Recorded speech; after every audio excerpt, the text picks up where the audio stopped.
station. Yes. Hi, I'm going to connect you just a moment. Thank you very much. Hello. Hi, good morning. Is that Ry? That's me. Hi, Jason. How are you, sir? I'm fine. How are you? Very well, thank you. This is indeed an honor for me. I have to just let you know I'm an avid fan of yours. Have not as far back as your career goes, unfortunately, but I think as far as Paris, Texas, the soundtrack goes. But thanks. But congratulations, obviously, on a fantastic career, and more importantly, on Buena Vista Social Club. All right, thank you. It's interesting to me, Ry, the relationship that you've built up with World Circuit. Can you sort of tell me a little bit how that actually came together, the Alifakaturi album, and obviously now the new one? Yeah, it's very simple. Well, I was in, some years back, I was in London for some shows and things, traveling and stuff. Mm-hmm. And I got a telephone call in my hotel where I was staying from Nick Gold, who runs World Circuit. Yes. I mean, he called me quite, out of the blue, so to speak, and said that, he'd understood that I had somewhere along the line expressed interest in Ali Farka. I must have said something sometime, how you do, and then he was, he represented him, managed him, and recorded him professionally, and that Ali Farka was there in London at that moment over at his house, Nick's house where he lives, and did I want to come and say hello? So I said, sure. He came and got me and took me over there, I think, within the hour, and Ali Farka had just come in from Africa, and he was sitting there, and I came in, and we spoke, and spent the afternoon together. It was real nice. It was just a kind of a way of getting acquainted, Sure. And then he went on his way, and I went on my way, and then the next thing I heard, Nick was calling to know if I could do some recording with Ali Farka, and we sort of set that up very, simply, and it went on, and we recorded the Talking Timbuktu record, and that was it. I mean, it just got started that way. So Nick's a very easy guy to get to know, very easy guy to be around, good guy to work with. I mean, and I think we work pretty well together, because he and I have some sort of common understanding and similar tastes, Right. And let's say perhaps even similar objectives, musically speaking.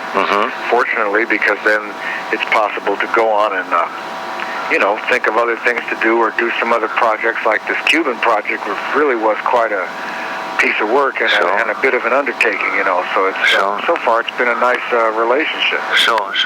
And as I say, that understanding that you speak about, can you sort of describe that a bit more? Well, the only thing I know about doing music is you have to find people that have hearing, that hear things the way you hear them. I mean, in other words, we all have our own sort of system in ourselves that lets us sort of hear what we will. Right.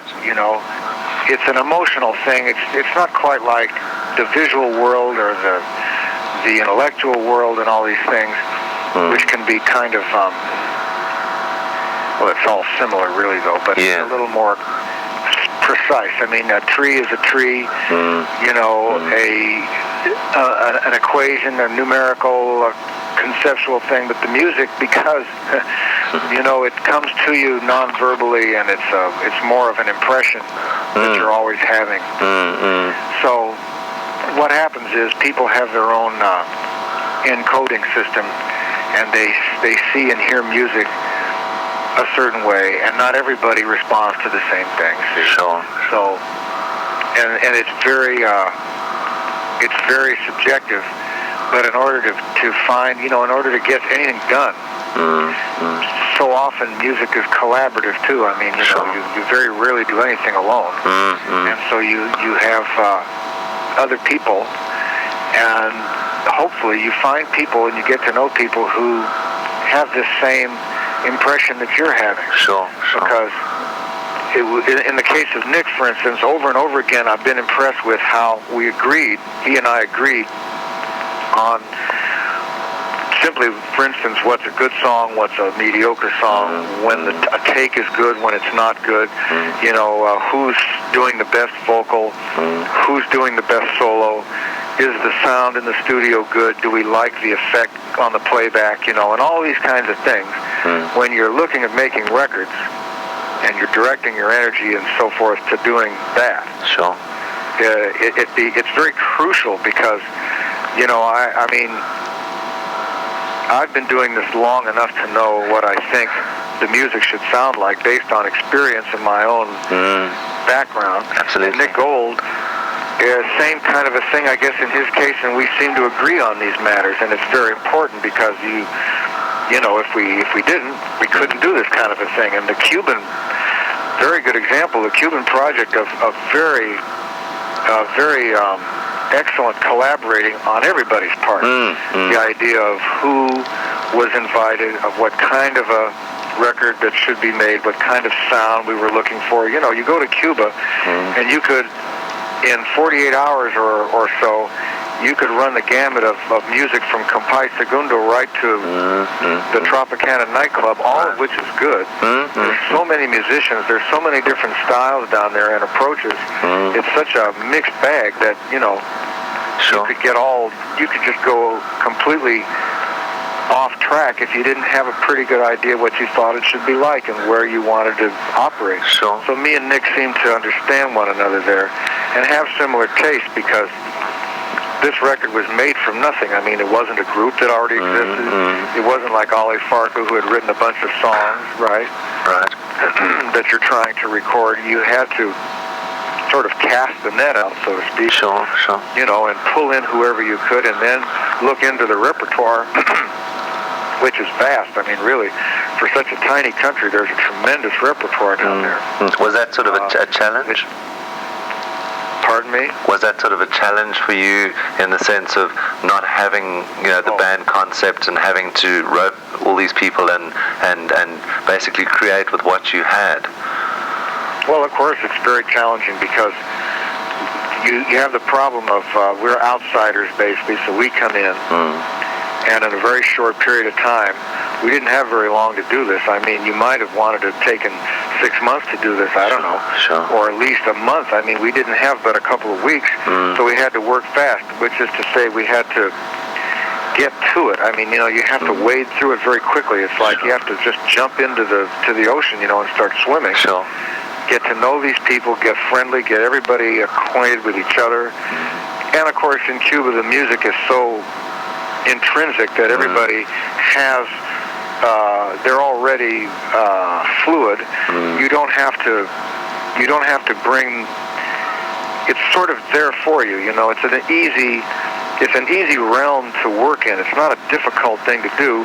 What is difficult is to get a good record to come out of it, because you could have easily gone down there, and gotten nothing, or gotten something kind of generic or ordinary or repetitive. We didn't want that. We were putting musicians together who had really never played together before stylistically. For instance, the piano player Ruben would never have played with Compay Segundo, would never have happened. Yes. And so that kind of thing, which was, in other words, it made what was, on the one hand, typical music very untypical due to the personnel, you see, and getting them all to agree and get along, which in Cuba everybody agrees and gets along because it's very communal. Sure. So you have that working for you, But it's kind of I'm saying, quite a challenge, and what you're trying to do is make records on a very high level, get music going on a very high level, because when this music is done well, it's very sublime. Yes. And if you don't hit that level, of that sublime level, you're really kind of wasting your time. Sure. Because so many beautiful records have been made in Cuba that they've created quite a literature of music that's been incredibly well recorded and is very expressive on record. Not all music is. Some music doesn't record well. Some musicians don't like to record. True. And some musicians and some music just doesn't translate into the recording process. And it's also true that in Cuba I've heard a lot of boring records. I mean that you know that there's talent there, but somehow they didn't get anything across. And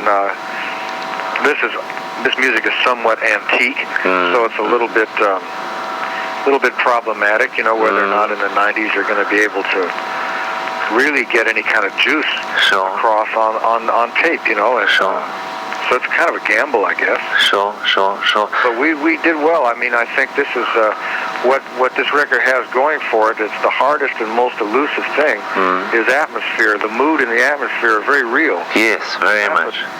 Notes are easy to get on tape, but that other stuff, that kind of ephemeral kind of quality, is very hard to get on tape, I think. Sure. But now, as I say, especially for someone like you, as an American, working with, obviously with Ry Cooder, with the African influence, and now with the Cuban influence, and going down to Cuba, was that sort of, again, sort of not a challenge, but something for you, as you said, an outsider going in and working with completely different cultures, but obviously having a common understanding that of the music.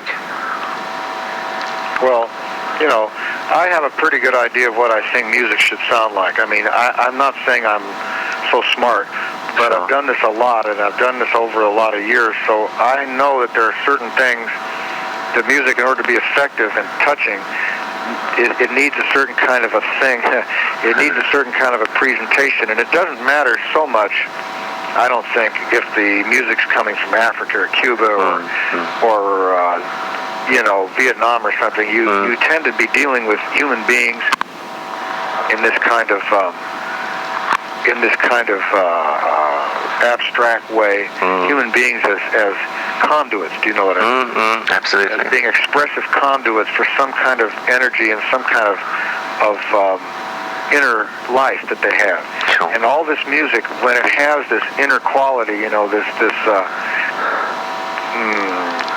what to say? When the musicians when you find people that can express themselves with this inner, from the inside coming out, and you find people like that, and they're fairly rare, I guess. It's not so ordinary anymore, but you want to do the same thing with them no matter where they're from. And the culture it's not so much about culture at that point, for me anyway. It's just about communicating and relating one-to-one or as a group. You can take that group and transplant it anywhere. I could be, I suppose, with Africans, Cubans, Chinese. I mean, if you connect with them, then they connect with you. Something can happen. But it's no guarantee, It's no guarantee that it'll be. You can have fun. And you can go away and say, well, we had a great time with those people, and it wasn't that interesting. But it doesn't necessarily guarantee that you're going to make a great record. Because if you're trying to do this in order to record, which seems to be what I do anyway most of the time, then you have to. It's a microcosmic experience. You have to try to miniaturize everything and get it refined down to some sort of essence, and get that essence down through the wires and onto the tape. And then we have to deal with the CD problem, which is very antithetical and very, for me, technologically inappropriate to the task, but still we're stuck with it, and you can't help that. Sure. And then you have to say, does this reach the people? Do we like to hear this? Do we like to put this on, and does it feel good? That's all I really care about in the end. Sure. And it's always very challenging, by the way. It's not easy. I mean, sure. If it was easy, everybody would do it. Absolutely. And as you say, it's a case of obviously of doing it well, which is obviously the most important thing. But now, why, as I say, especially with Buena Vista, what were those why were those time constraints of only a couple of days to actually put this whole album together? Well, main reason was the same old reason, the same typical old ordinary reason always is, we only had X number of days in the studio. I swear to God, I've spent my whole life, seems like almost, since age 15, because that's when I started recording. Hearing people say you don't have much time in the studio, you've got 3 days, 4 days, 2 weeks, whatever, and it's never enough, and you know what you have to do, you know how you have to become comfortable, acclimatized, oriented, honing in, you know, you have to bear down and you have to work fast and hope that it's going to be enough time and that you've been allotted enough time, and that's really what the problem here was. We had about 8 days, I think, altogether, and there was, you know, technical things to work out. There was some problems with the machinery and so on. And you had to hope that you could find the pay dirt, you know. It's like prospecting, and prospecting is a slow process. You have to chip away and hack away, then maybe you find some vein of gold that you're searching for, you know. So that was the main reason. I mean, everybody in the studio, the musicians, they'd have been happy to stay there forever. I would have been very happy to stay there forever. Right. Do you think you would have... The simple truth was, we only had X number of days, and the other funny thing was there was only so many reels of tape. We were done. There wasn't any more tape. But now, hard to get tape down there, you know. Yes. But now, if as I say, you had more time, do you think you would have achieved the same album, or could it have been better, or do you think it's as good as it could have been? Oh, I think it's absolutely as good as it could have been. The only difference is, because I saw after about 3 or 4 days that we were going somewhere, that we weren't just sitting around and jamming, because I don't like that. That's not where it's at, and these guys know that, and they know you have to get to a certain level of performance, and in Cuba that happens pretty fast, again, because these are the greatest musicians possible. I mean, these are the creative, you know, these people have it in themselves to really do this music right. I mean, if you do need to rely on that. Otherwise, you'll never get there. It doesn't matter if you have 100 years or 2 days. It doesn't make any difference. So I think that's why this record is good, because the people have contain this true essence, and they're able to do it that well. The other thing is there's little aspects. For instance, there's one song, Dos Cardenas. When I asked who wrote the song, somehow the meaning of my question was misinterpreted, and because there was some language issues down there, you know. And they thought I was asking another kind of question. That turned out later, I found out that the woman who wrote the song, who was a pianist and very old, was living down the street. Now, it's a famous old song, by the way, in Cuba and elsewhere. If I'd have known that, she could have been asked and brought to the studio and could have, for instance, played piano on it, or had just been there to enhance the process, and I could have seen her and we could have understood who she was. But she died within 6 months of making the record, and so I can never have that happen. If I'd have had a little more time for these kinds of things to be brought forward, because those are it's this hidden stuff, you know, that you just don't get to right away. Then people begin to understand what you're after. Oh, if I'd have known you wanted that, then we could have done this, you know. But I have to say that, considering all that, in the 8 or so days we had to do this record, we really got to it. I mean, that's why this record is good. You can feel that it's happening. It feels very real to me, and it doesn't feel like some damn studio record in L.A. Absolutely. Ollie Farka's record we did in Los Angeles basically in 4 days, and there's a certain sort of studio feel residue in there that I don't favor, you know, but I mean, that was our circumstances.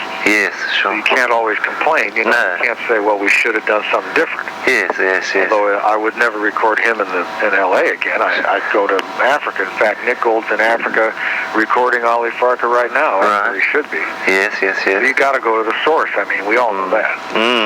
That's sort of a rule. Yeah, no, I'm sure, as I say. But now, for someone like yourself, involving yourself in projects like Buena Vista, what do you get from it afterwards? I mean, you walk away from it, obviously the experience itself, but throwing yourself into putting these albums together, what is the drive behind you getting involved and participating? Well, it opens up the world for me. I mean, this is what the world holds for me that I understand that is important. I mean, in other words, I'm not interested in business so much. I think it's great if this record sells and people like it. Of course, you're trying to reach an audience, or you wouldn't be making records. We have this sense of there's an audience out there and they can connect, and if there is something important here or worthwhile or stimulating or in some way like music can be, then one of the things that all musicians want to do is connect the audience up to that feeling. I mean, you see. So it's very, that's part of what's in there for me. It's also, as I say, a world that I want to try to understand and experience firsthand, which is probably the main reason I play music, just so I can feel it. I mean, I was a little kid. I started pretty young because it felt good. I wanted to try to do it. Other people did it. I wanted to do it. So you want to kind of make yourself respond to these things. I have to say too that a lot of what is in this music is very moving for me. It's very emotionally satisfying, and I have to say that there's a whole lot of music being made out in the world that is nowhere near absolutely as for me satisfying and compelling as this music is. Sure. So when I'm doing these projects, what I'm trying to do is just get close to it, just to feel it and understand it, and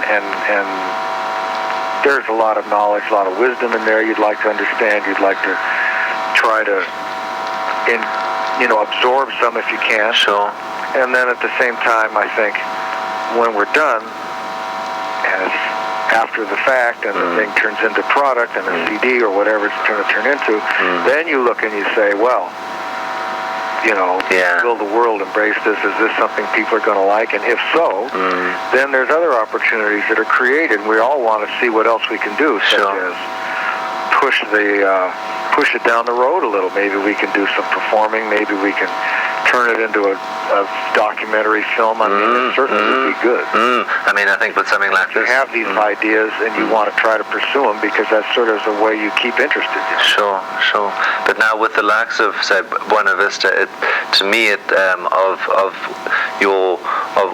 probably of all your works, it seems to stand out as being sort of a window in time that you could never really quite create, just due to a number of factors. But it's almost like if you could compare it to a piece of art, in the sense that it's created, you couldn't recreate it, and that's right. It's a moment in time, and that to me is sort of what gives it almost a very special quality. Would you sort of agree with that? Yes, well, that's quite true. I think you're right. I mean, I don't expect that this kind of thing, this kind of experience can be precisely recreated or repackaged in other ways, and this was a kind of a real moment there. That's one reason. That's another reason it's a good record, because you feel somehow that it's just there for its own sake. It's not been planned and schemed and negotiated about, but at the same time, these people are great performers and extremely charismatic. And I know, I've seen it happen if you put them on stage somewhere. For instance, they've been traveling, some of them, especially the piano player, have been traveling all through Europe all this past summer. Oh, really? Yeah, because what the record did was it immediately created some new circumstances. I mean, Ruben was out of practice. He hadn't been playing in 10 years. Yeah. He just kind of consigned to the attic. I mean, here's this genius. Yeah. Now he's traveling. He's doing shows. He's having standing ovations in Vienna. It's quite amazing to see that kind of thing happen. This guy Ibrahim, the tenor singer. Yes. He was walking the streets of Havana. I mean, literally walking the streets without any musical involvement at all. He had left it. He had abandoned the whole thing completely. Had been forgotten. Right. He got a single hit record in Spain or somewhere now. He's traveling. I mean, this is a very rare opportunity to see this kind of thing work. Yes. Because generally speaking, people are dead, or they're sick, or they're drunk, or they can't travel for some crazy reason. These folks you know, even though they're up in their years, Sure. have a lot of power and a tremendous gift for the world. I mean, you know, Sure. I'm talking about amazing charisma and amazing, you know, bright light to shine out on everybody. When I saw this happen in London, I was over there. We did a TV show together, a bunch of them and me. The people in the TV studio, the audience, and the other musicians, Stevie Winwood and James Taylor were there. They freaked out. Yeah. These folks are the real thing. And there isn't much of it left in the world, you know. Very few left at this point in time that can do this. put this stuff across like they can. Yeah. So, whereas the record is sort of had its little moment, and there it is, musically speaking. I think you could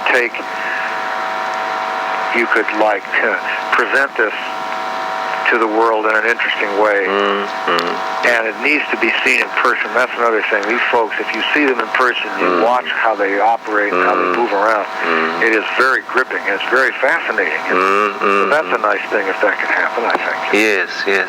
But now, as I say, for me especially, I mean, I think probably for a lot of Westerners, I mean, Americans and Europeans alike, obviously know who Ry Cooder is, and linking yourself to something like this, I sort of believe that you've probably opened up a can of worms in the sense that you've exposed audiences not typically, or who would not typically, link or listen to either Cuban music or even African music, but because you've been associated with it, they're willing to give it a chance and walk away from it, obviously the richer for it. And as you say, you've also been academic in bringing careers back because of an album's release. But do you sort of see that you've achieved?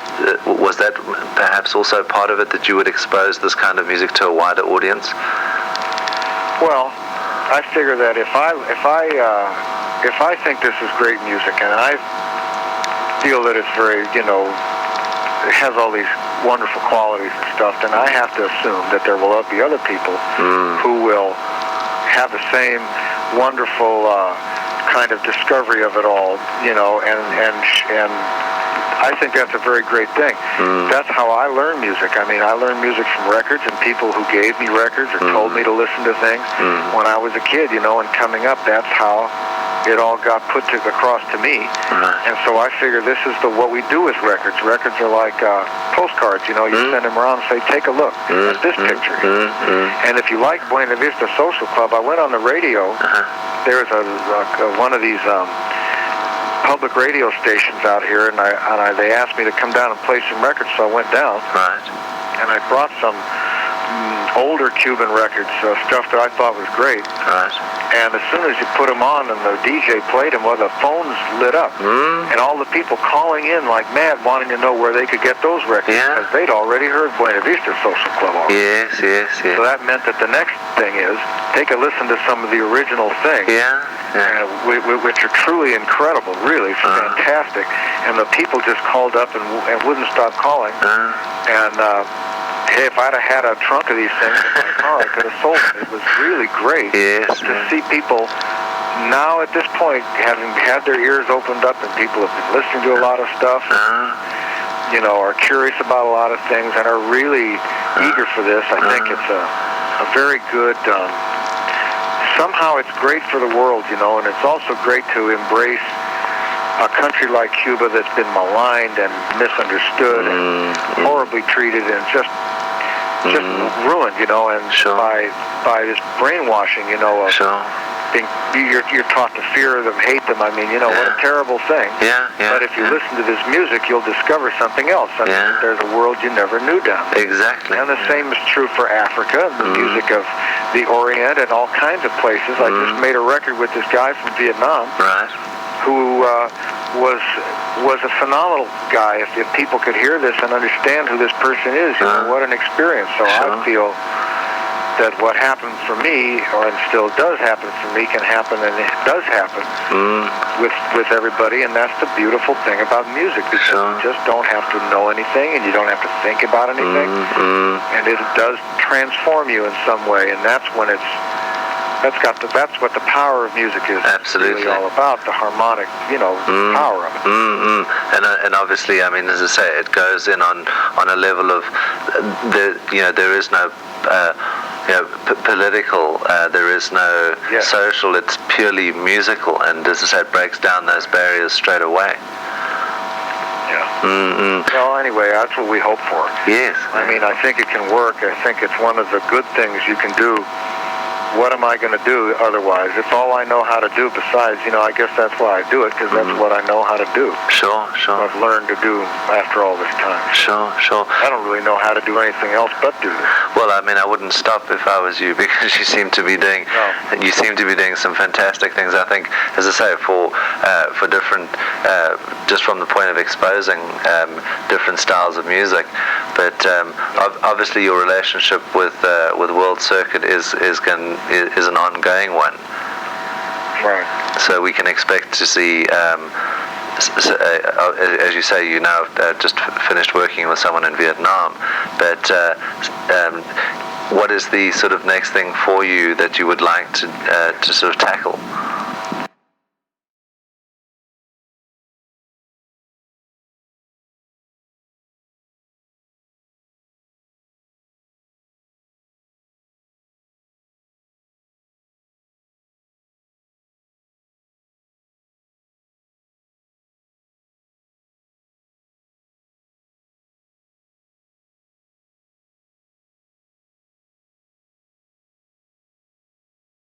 Younger, and I'm really like hoping that we can do some work.